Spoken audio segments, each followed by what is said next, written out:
ప్రధాని మోదీ నాయకత్వంలో ప్రపంచ దేశాల్లో భారత్ ఓ శక్తిగా అవతరించిందని ఎమ్మెల్యే కాల్వ శ్రీనివాస్ అన్నారు. అనంతపురం జిల్లా రాయదుర్గంలో తిరంగా ర్యాలీ నిర్వహించారు. ఎమ్మెల్యే కాల్వ శ్రీనివాసులు బీజేపీ జనసేన నేతలు ర్యాలీలో పాల్గొన్నారు. దేశభక్తులు వేలాదిగా తరలివచ్చారు. భారత్ మాతాకి జై అంటూ నినాదాలతో ర్యాలీ చేపట్టారు. పహల్గాంలో అమాయక యాత్రికులను దొంగ దెబ్బతీసిన ఉగ్రవాద స్థావరాలపై దాడులు జరిపిన భారత ప్రభుత్వానికి జై హింద్ అంటూ కొనియాడారు.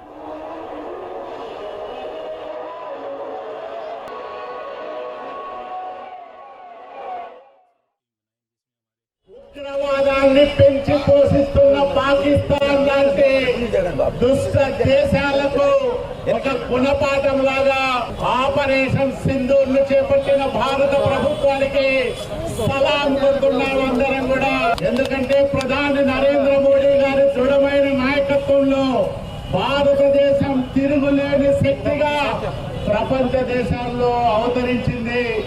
ఒక్కసారి పెహల్గాములో అమాయక యాత్రికులను దొంగ దెబ్బతీస్తే ఉగ్రవాదులు తిరుగులేని సమాధానం చెప్పి భారత ప్రభుత్వానికి జైలు పలుకుతూ ఈ రోజు రాయదుర్గంలో జరుగుతున్న ఈ తిరంగా యాత్రలో దేశభక్తిని అనుమనువు పుణికిపుచ్చుకున్న రాయదుర్గం సోదరీమణులందరికీ హృదయపూర్వకంగా చేతులెత్తి నమస్కారం.